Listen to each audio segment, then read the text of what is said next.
আপনারা দেখেন পদ্ম ফুলটা অনেক সুন্দর, তাই না? এই পদ্ম কিন্তু আমি অনেক আগে কিনছিলাম। এই পদ্ম কিনছিলাম, তারপরে হচ্ছে ৩-৪ রকমের লাইট কিনছিলাম অ্যাকোয়ারিয়ামে দেওয়ার জন্য। যখন প্রথম অ্যাকোয়ারিয়াম কিনি তখন ভাবতাম যে অ্যাকোয়ারিয়ামটা কীভাবে ডেকোরেশন করব। আর মাছে অনেক মাছ থাকতো আমার। তাই এখন তো মাছ মরে যায় বিধায় সেজন্য আপনাদের ভাই বকা দেয় আমি আর মাছটা একটু কম কিনি, এখন কিনিই না বেশিরভাগই।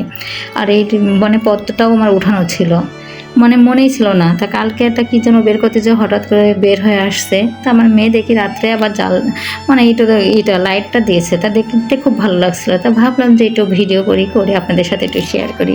তো এটা কিন্তু কালকে রাত্রের ভিডিও। আসসালামু আলাইকুম, সবাই কেমন আছেন? আশা করছি সবাই সুস্থ আছেন, ভালো আছেন। আলহামদুলিল্লাহ আমরাও ভালো আছি।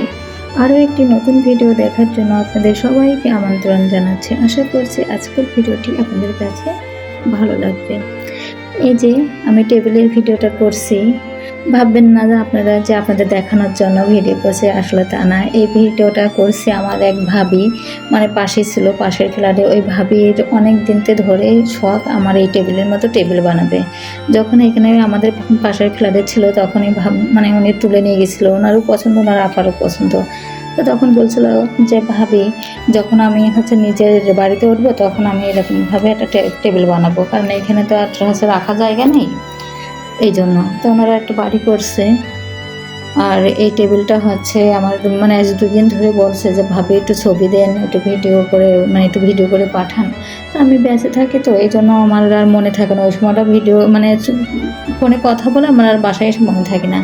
তা আজকে সকালে আবার ফোন দিয়েছে, ভাবি একটু ছবিটা যদি দিতেন তাহলে এবারে আমি করতে পারতাম, কাঠটা ফাড়াই করতে দেবো, কারণ ওনাদের বাড়ির গাছ, মানে কাঠটা ফাড়াই করে তারপরে বানাবে এটা।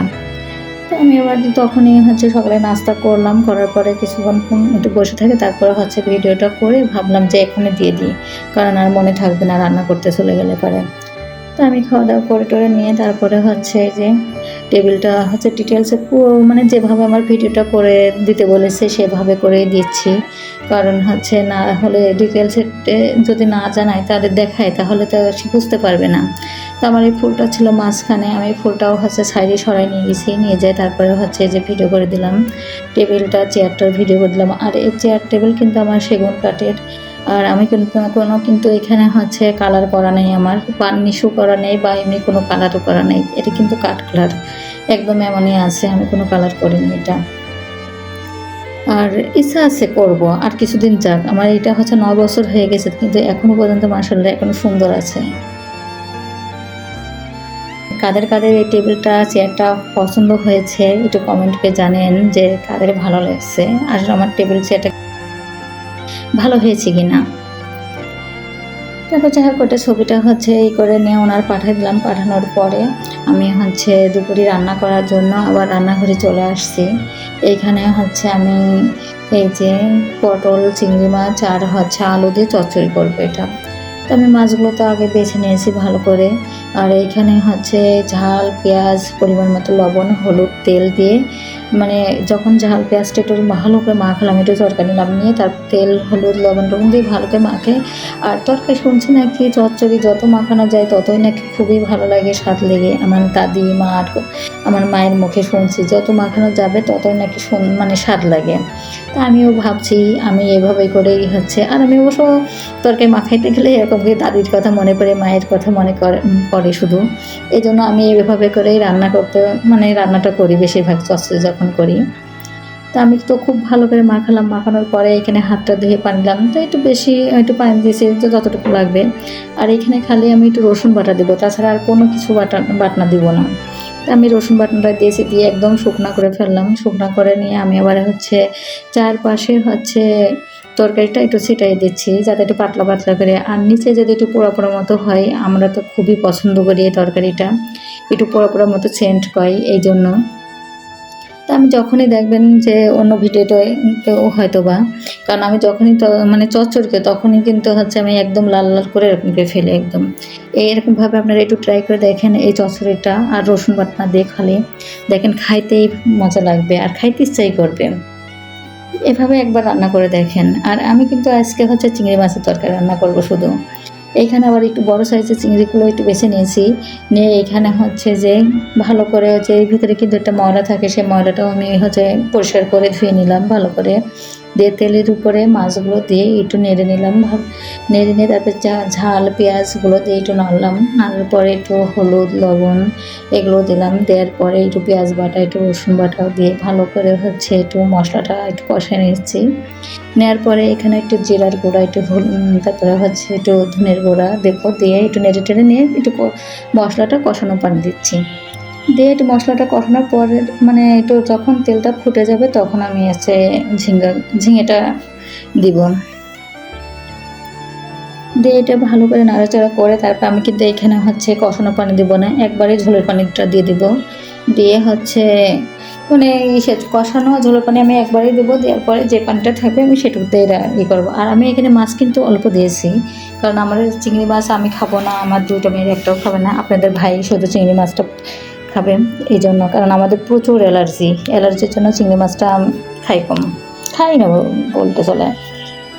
তো যাই হোক, যারা ভিডিওটি দেখছেন তারা একটা লাইক দিবেন, কারণ আপনাদের একটা লাইক আমাকে আরও একটি নতুন ভিডিও বানাতে উৎসাহিত করবে। আর আমার ভিডিও যদি আপনাদের কাছে একটুও ভালো লেগে থাকে তাহলে সাবস্ক্রাইব করে পাশে থাকবেন, বেল বাটনটি অন করে রাখলে আমি যে ভিডিওটাই দিব না কেন আপনাদের কাছে নোটিফিকেশন চলে যাবে। তো আমি তো হচ্ছে ওইটা হচ্ছে তরকারিটা নামিয়ে ফেললাম, নামানোর পরে এই যে পটলের যে খোসাগুলো ছিল, মানে আমি তো পটল ভাজি মানে চচড়িটা করলাম ছোলে করছে, আর যে খোসাগুলো ছিল এগুলোও ফেলবো না, কারণ এখন তরি তরকারির দাম অনেক, এই জন্য হচ্ছে খোসাগুলোও আমি হচ্ছে করলাম ভালো করে পরিষ্কার করে একটু ধুয়ে নিচ্ছি। ধোয়ার পরে আমি এখানে ঝাল আর পেঁয়াজ দিছি, পেঁয়াজটা দিয়ে ওই মানে ঝাল পেঁয়াজের উপরে আমি যে পটলের খোসাগুলো হচ্ছে ভালো করে ধুয়ে মানে বাটিটার উঠালাম, এখানে একটু পরিমাণ মতো লবণ আর একটু হলুদ দিয়ে দিয়েছি, দিয়ে কড়াইতে একটু তেল দিলাম, দেওয়ার পরে আমি যে এটা হচ্ছে নাড়াচাড়া করে একটু ভাজবো। এটা যে কি ভালো লাগে আপনাদের কি বলবো, সত্যি আপনারা এভাবে হচ্ছে একটু খেয়ে মানে একটু করে দেখেন কি ভালো লাগে, কারণ এই খোসাটা যে একটা পুড়ে যায়, এই যে এটা পোড়া পোড়া মতো হয়ে একটা ওর যে একটা সেন্ট মানে ওর যে একটা ফ্লেভার, ওই ফ্লেভারটার জন্যই ভালো লাগে। এটা খালি ভাত দিয়ে খাইতেও ভালো লাগে, আমি তো বেশিরভাগই এটা শুধু খাই, মানে আমি এটা ভাজি করার পরেই হচ্ছে আমি এটা শুধু খাই, কারণ আমার এটা হচ্ছে শুধু খাইতেই ভালো লাগে ওইটা সেন্টের জন্য। এই যে আমার এই ভাজিটা করাও হয়ে গেছে, আর আপনাদের ভাই হচ্ছে বাইরে গিয়েছিল, বাইরে থেকে আসলো, তো ভাবলাম যে গরমের ভিতরে আসছে তা কি আর করব, তো আজকে হচ্ছে বেল ছিল, বেলের শরবতটা বানাই, তো চিনি দিয়ে এখানে শরবতটা বানাই। তা আপনাদের ভাই আবার হচ্ছে ব্লেন্ডারে শরবত বানানোটা পছন্দ করে, ব্লেন্ডারে আর হচ্ছে ওর ভিতরে গুঁড়া দুধ দিয়ে তারপরে। তাই এখন তো মানে গরমের সময় গুঁড়া দুধ দিলাম না, আর আমার আবার ব্লেন্ডারেরটা ভালো লাগে না, আমার মনে হয় হাত দিয়ে এমন করে করলে পরে আমার ভালো লাগে। তা আমি আবার এই যে হাত দিয়ে এরকম এমনভাবে হচ্ছে চটকায় নিয়েছি, ভালো করে মাখিয়ে নিলাম, মাখানোর পরে এইটা হচ্ছে পানি দিব, পানি দিয়ে তারপরে হচ্ছে করবো। আর এখানে হচ্ছে নর্মাল পানি দিচ্ছি আমি, মানে কোনো ঠান্ডা পানি না, তো হালকা হালকা একটু নর্মাল পানি, কারণ আপনাদের ভাই তো হচ্ছে ফ্রিজের পানি খাইতে পারবে না, ওর অ্যাজমার সমস্যা, আমারও সমস্যা, কিন্তু আমি আর একটু কম আর ওনার একটু বেশি, এই জন্য খায় না। আমি এই যে ভালো করে হচ্ছে এই করার পরে আমি গোলানোর পরে আমি সেঁকে নিচ্ছি এটা, কারণ এটার ভিতরে অনেকে হচ্ছে একটা আঁশ আছে, তারপর হচ্ছে এই যে বিসি আছে, এগুলোর জন্য সেঁকে নিলাম।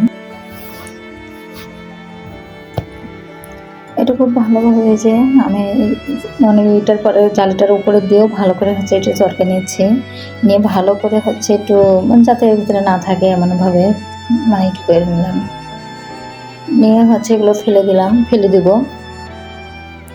ফেলে দিয়ে যে গ্লাসের ভিতরে ঢালছি, কারণ এইখানে হচ্ছে আমার মেয়েরা তো ওই বেলের শরবতটা খাবে না, এই জন্য হচ্ছে এই যে মানে দুইটা গ্লাসে ঢালছি, এটা আপনাদের ভাইয়ের একটা আমার, আর বড় মেয়ে ছোটো মেয়ে খেয়েছে হচ্ছে মানে স্যালাইন খেয়েছে গুলাই। তা আমি আমার গ্লাসের ভিতরে হচ্ছে 3 টুকরা হচ্ছে বরফের দিলাম, বরফ দিয়েছি, আর আপনাদের ভাইটা দেয়নি, এত ভালো লাগছিল খাইতে, সত্যি প্রাণটা জুড়ে গেছে একেবারে, কারণ হচ্ছে এই ঠান্ডা ঠান্ডা তো আমি কিন্তু অতটা মানে আমার পেট ভারী হয়, তারপরেও আমি আজকে মানে খাইছি গরম যেমন আর ঠান্ডা, আর খুবই ভালো লাগছিল খাইতে। তো এটা হচ্ছে দেওয়ার পরে আরেকটু ছিল, আরেক গ্লাস মতো হয়েছে, সেই গ্লাস এক গ্লাস হচ্ছে বখালা আসছিল ঘর মোছার জন্য, ওনার দিয়েছি এক গ্লাস। তো এটা হচ্ছে করার পরে আমি হচ্ছে বেঁচে যাওয়ার আগেই মানে এই যে ওয়ারড্রোবের ভিতরে খেতা ছিল আমার, খেতা বালিশগুলো এগুলো একটু রোদে দিয়েছিলাম। রোদে দিয়ে নিয়ে আসার পরে ভাবলাম যে একটু উঠাবো, উঠাই মানে ভাঁজ করে আবার রেখে দিই। তা যাই হোক একটু ভাঁজ করে আবার রেখে দিচ্ছি। তা ভাবছি আপনাদের সাথে একটু শেয়ার করি। বাইরে প্রচণ্ড গরম, মানে বেঁচে যাইতে গেলে পরে রাস্তার থেকে হেঁটে আসতে মুখে লাগছে। হাজারো রিক্সায় উঠছে, যাই উঠছে না কেন, রিক্সা মানে রাস্তার থেকে হেঁটে এসে মুখ মনে হচ্ছে পুড়ে যাচ্ছে এমন অবস্থা। তো যাই হোক, আজকের ভিডিওটি দেখার জন্য আপনাদের অসংখ্য ধন্যবাদ। আসসালামু আলাইকুম, আল্লাহ হাফেজ।